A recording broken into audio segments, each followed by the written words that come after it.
You're gonna get brain damage if you keep on banging your head like that.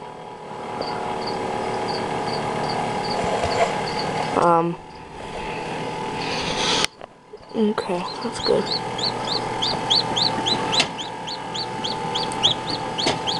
No. Stop that. Hold on. Okay.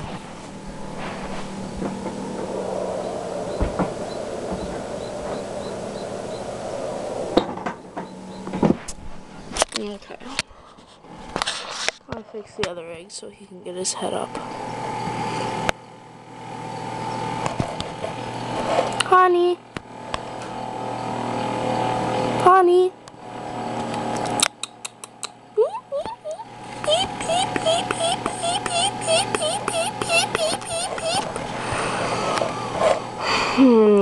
I think he's a rooster.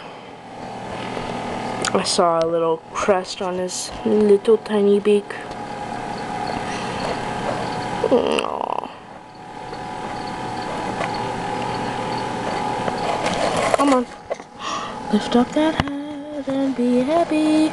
He's got a little brown spot on his, on the top of his head. There we go. Oh, fail. Oh. I think I already made an impression on him.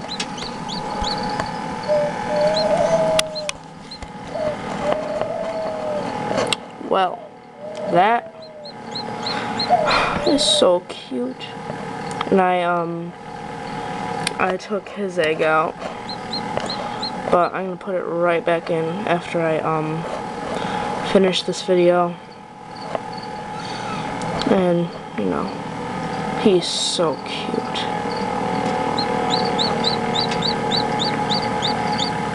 Aww. Oh my gosh. Alright, well, he's gonna eat the rest of the egg. Well, that yolk. That little membrane that's between the shell and the rest of it. He's gonna eat that, and he's gonna get his nutrients that he needs to be strong and healthy and all that. So, I'm gonna put it right back in now. Okay. Bye. This concludes my chicken hatched theory, or series.